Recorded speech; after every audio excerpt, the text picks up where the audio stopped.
Welcome back to the Java playlist. This video we're going to go over two things. We're going to go over incrementing variables using the incremental operator. Um, and then we're also going to go over the printf statement, which is basically just formatting print statements to the output. So we'll just get started by declaring some integers, num1, num2, and we'll just show you. So we'll actually initialize them this way instead of initializing them in the integer declaration, just so you can see it a little more linearly. Num2 equals 4. Okay, so basically incrementers, uh, incremental operators are quite useful for uh, just adding or subtracting one. They're good for loops, controlling loops, as well as, I guess an earlier example we used was, say like a user, signing up. Every time a user signs up, you can increment the total amount of users. So it would be done differently, but that's something to keep in mind as an example. But for incrementing a number, we can just start out by, and we'll format it this way. Before plus num1. So we'll just show like what the number is before, and an incrementer is actually written like this. So you have num1 and then it's two pluses, so plus plus. And we'll print it, actually I'll do it this way.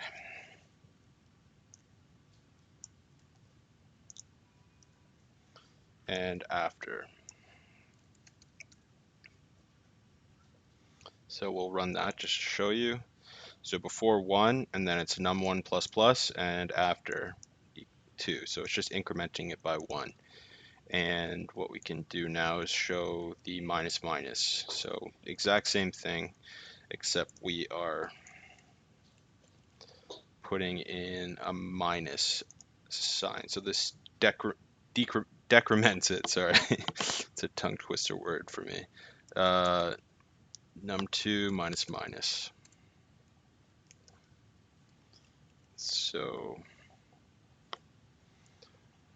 you can show. Oh, I'll just format that.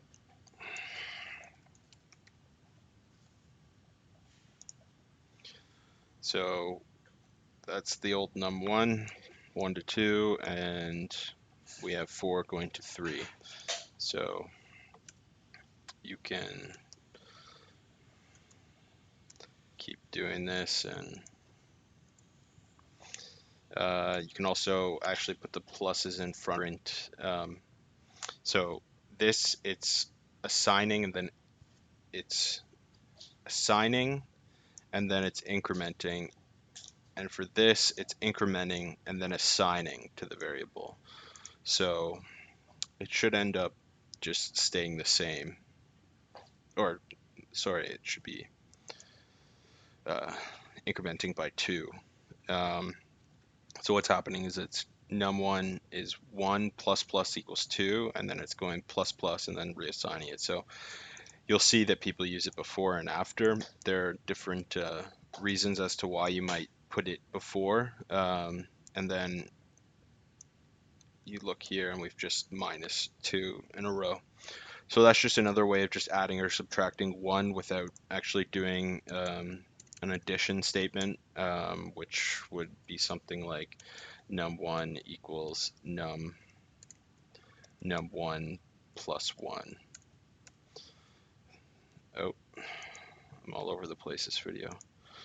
Okay, so that's incrementers. We'll be using them a lot in loops, but the printf statement is similar to the print line or print statement that we've used, but it's actually quite good for formatting. So, oh, It's a different language.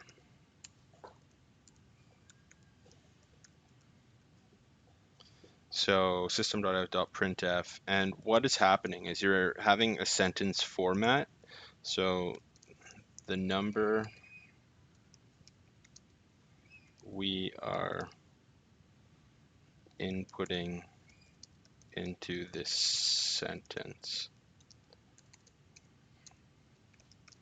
is %d. So there's different placeholders for different types of data. I'll just put a new line character there. And so it goes in order. So whatever %d, this for integer, you're going to be putting num1, and I'll just test this out so it works. I haven't used this in a while. So yeah. Oh, so yeah, now it's 4 because we've incremented. So what it's doing is it's looking for num1 and it's putting it in that placeholder, and you can add actually num2 and %d, and you'll see here that both num1 and num2 are put in. The reason it's 4 here, just so you're not confused, is that we're actually adding another one here. But yeah, so it matches up to afters. And yeah, there's a placeholder for strings. I believe it's S, and we can actually, I think, manually put in this string here. Hello.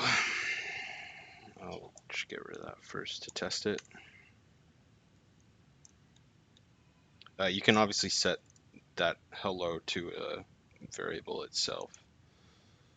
But it's just inputting this string into that placeholder. Another good reason why we would use printf is, so remember we were using that decimal formatting class that we imported. We can actually format doubles. So if you have trailing decimals, so let's go num3 equals 1.6666666. Okay. And what you can have is formatting it by, so however many decimal places, you just put percentage point to, and then it's F for a floating point number. And we'll just enter that in as num3. And you can see that it cuts it off at 2 decimal places, it rounds it up. So that's another way of formatting say you have an operation where it's dividing and it has a trailing decimal. It's a good way to format instead of importing that decimal format class. But that's it for this video. I encourage you to look up more on these two statements. Also, the print class has quite a few